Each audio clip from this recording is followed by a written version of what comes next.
Hi guys, this is Helium Lemon 15, and welcome back to Trials and Tribulations. I am aware that this LP has been on hiatus for over a year, and we're gonna finish it. The first 3 cases I did blind, and then I had some snags in recording, and then just decided to play cases 4 and 5 on my own without recording this game because I was kind of tired of recording it, but then I discovered how good cases 4 and 5 were, how really well done they were.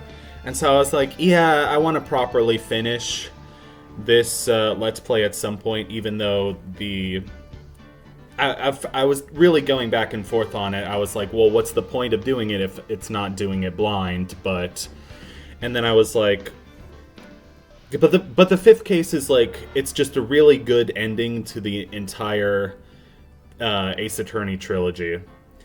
Now, the 4th case of Trials and Tribulations is shorter than most of the other cases in the series, besides maybe the really early ones. And it's of kind of a different tone than the rest of the games. I mean, the games do get serious, but this one is dark, even by Phoenix Wright standards. So at first my thought was, let me just do case 4 without commentary and then come back for case 5. But then I realized I get to do a Spanish accent and I get to do a Canadian accent in this case, and as an American, nothing makes me happier than offending both the countries that border us to the north and south. As we can see, we got a whole lot of new features. I guess Capcom just updated this game or whatever. But we are going to go new game, Trials and Tribulations, episode 4.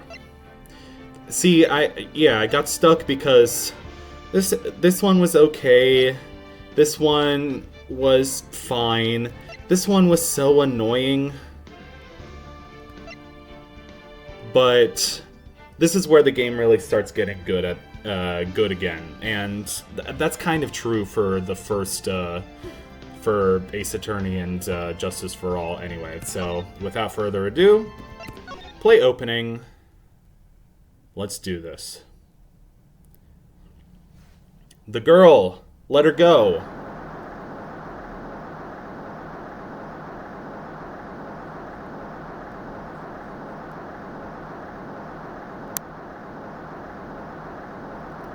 Shut up! Come closer, and I kill her. Sorry, but you're not going to get the chance. Bang.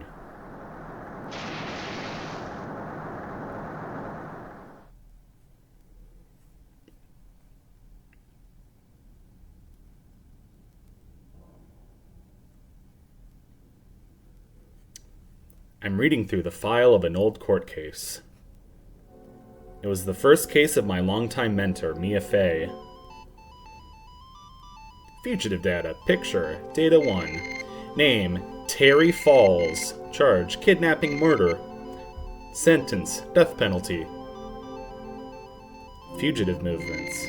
After escaping, Falls met with and then murdered Sergeant Valerie Hawthorne. Where have we heard that last name before? I don't know. Recaptured on Eagle Mountain 8 hours after escape. I think that's what it said. Her very first client, who was a death row inmate who had recently broken out of prison.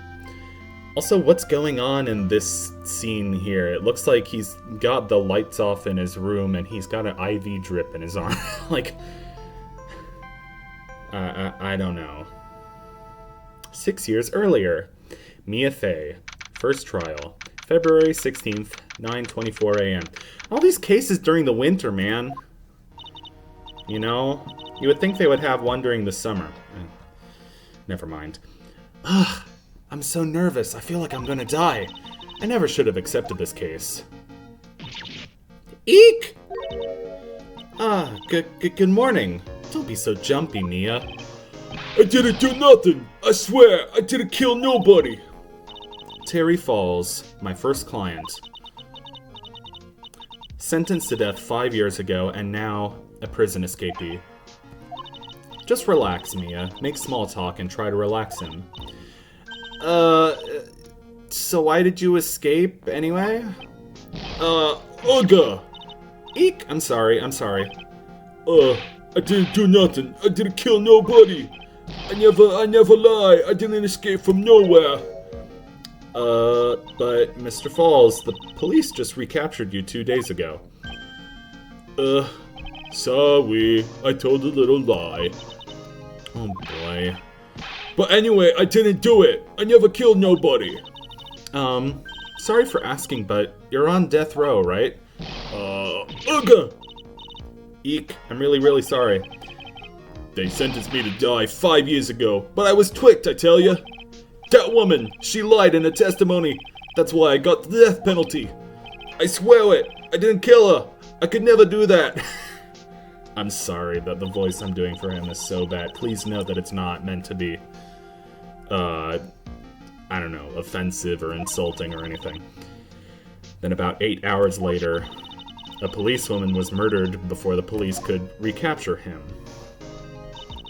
The police believe that Terry Falls did it.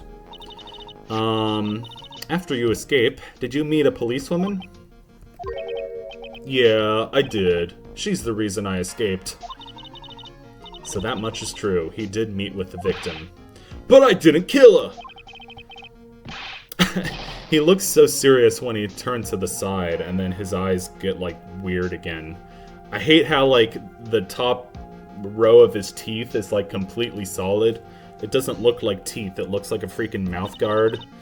And please stop biting the ball and chain. Don't hurt your teeth. And the barbed wire tattoo on his face looks so weird. Who's this guy? He's a handsome fella.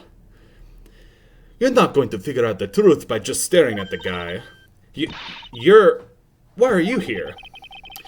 I came to see how our little kitten was doing all alone in the big scary lion's den. I thought maybe you'd like someone to play with. Where is Mr. Grossberg? Ha! That old man is probably still in bed. I bet he's clutching an empty bottle and mumbling in his sleep. Aren't I good enough? After all, it's me, Diego Armando. I didn't say. So, Diego Armando. Armando. The finest attorney at Grossberg Law Offices is here for me? No. You've got it all wrong. Today, you're the finest. After all, it took an amazing amount of guts to take this case. Imagine, an escaped death row convict for a first client. Yeah, thanks. Sure wish I could get out of it, though. Ha, relax. I just heard some good news. The prosecutor for today is fresh out of his diapers as well. Really? However, unlike a certain somebody who I won't mention, he's earned a reputation as a genius since beginning his law career. Genius? Well, it's about time to head in, kitten. Sharpen those claws of yours. It's go time. I apologize for how bad my, I don't know what accent I'm even trying to do, if that's a Mexican accent or just kind of a South American accent, but anyway, I love that character, so I wanted to try to give him a fun voice. His hair is so sexy, man. His hair is so great. Oh, man. I only wish I could have hair like that. February 16th, 10 a.m. District Court. Courtroom number 4. Okay, here we go. Court is now in session for the trial of Terry Falls, eh? The defense is ready, Your Honor. The prosecution has been ready for a while, Your Honor. I understand the lawyers for both sides are newcomers? Yes, Your Honor. I'm Mia Fey. Miles Edgeworth, Your Honor. So you're the new prosecutor everyone is talking about, eh? They say you joined the prosecutor's office at quite an early age. At 20, Your Honor. I guess our little kitten hasn't earned herself much of a reputation yet, huh? Come on, Mia, you can't lose, not to someone younger than you. Young people running a trial. I'm not too sure how I feel about that. Sorry. I'm so out of practice. Now then, the defendant in this case is currently a felon on death row. 2 days ago, he escaped from a police wagon. Is that correct? Precisely. But the defendant is not on trial for escaping prison. I keep picturing Strongman when I do this voice. How am I gonna get through this case? On the day that the defendant escaped. I need to get the laughs out now. This is gonna be a serious case. On the day that the defendant escaped, a policewoman was murdered. He's mewing. He's mewing. Bye-bye. Oh my god, he's mewing.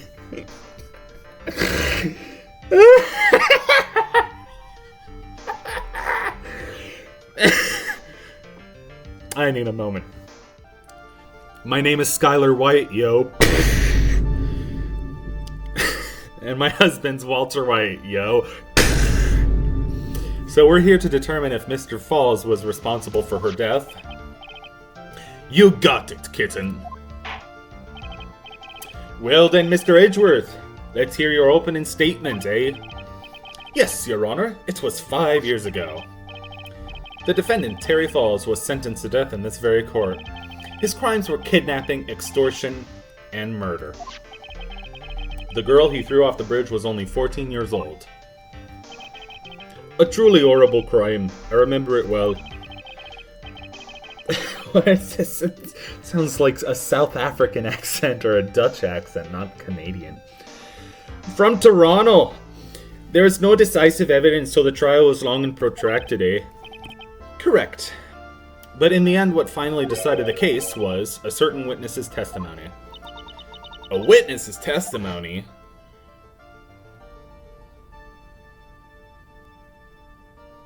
Valerie, I assume? Yeah. She arrested Mr. Falls at the scene and later testified against him. She said she witnessed Mr. Falls throw his young victim into the river.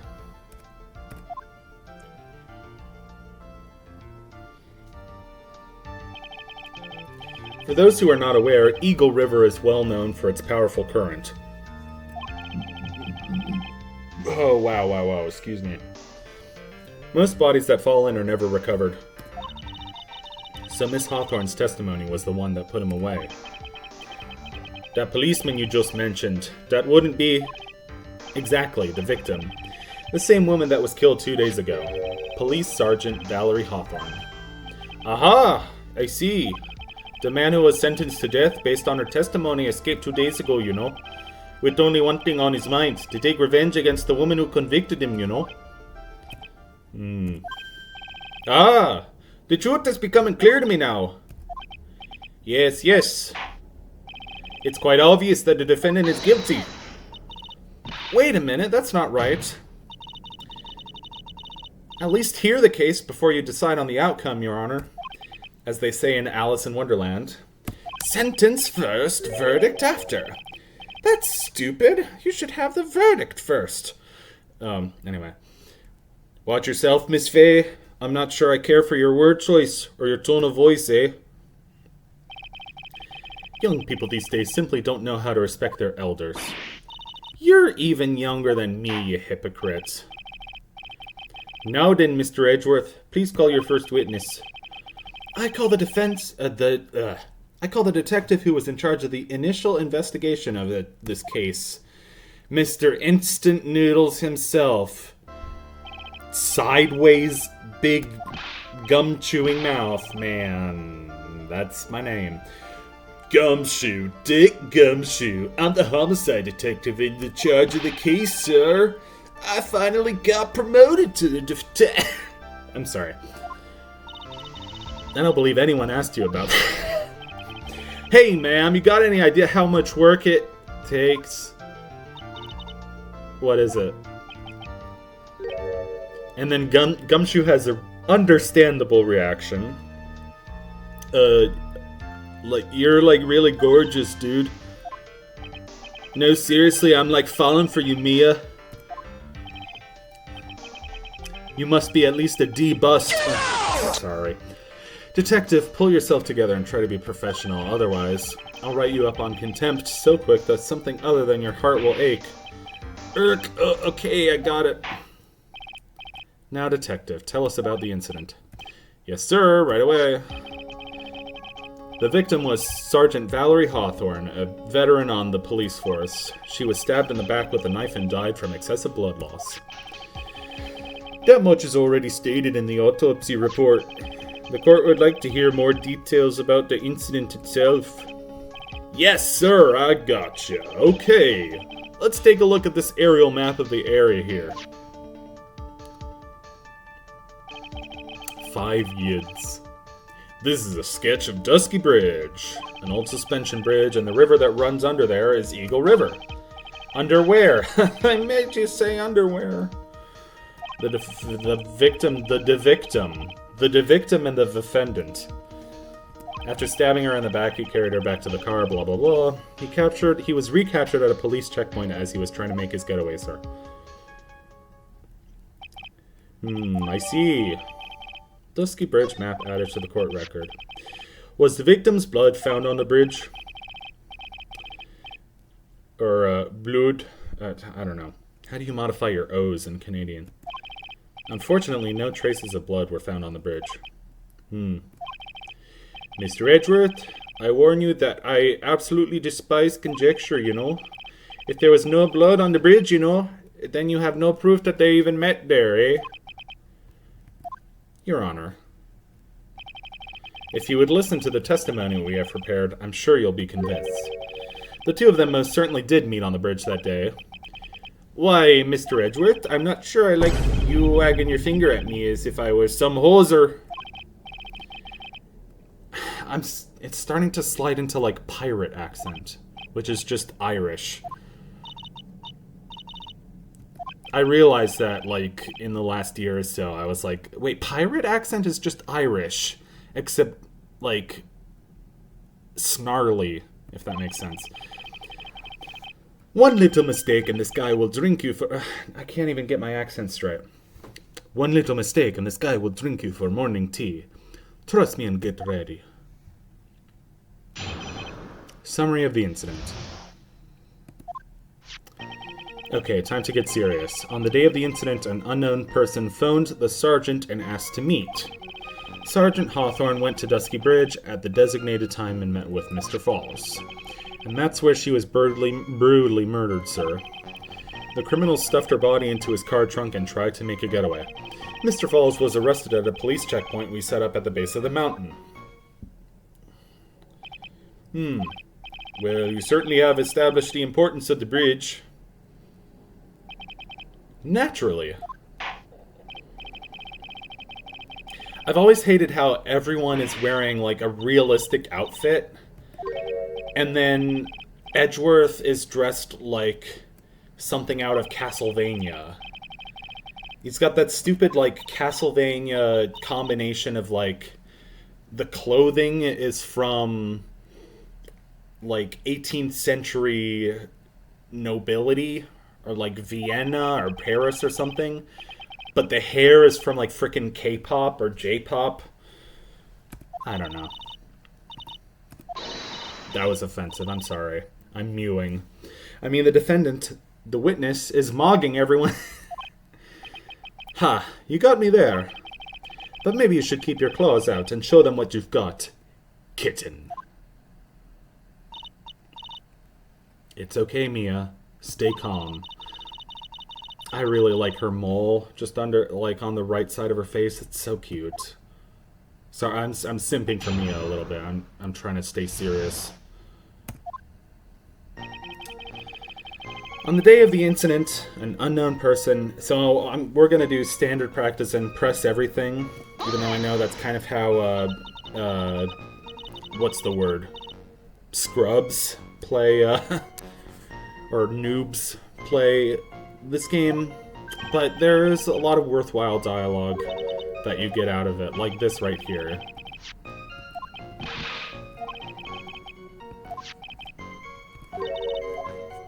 Okay, I'm just reading this to myself right now. Victim's note added to the court record. According to this note, it seems the one who called her to the bridge was indeed Terry Falls. Whose bright idea was it to keep that note from me? Looks like the judge is even more sure of his verdict now. Listen up. Never ask a question if you don't already know the answer. I think we're going to have to take a break here. I don't know how to end this video, but I can't, just record this entire case, because then I'm going to be here for 2 hours. So, see you soon. Don't touch that remote, as they say on TV, because we'll be right back with Trials and Tribulations.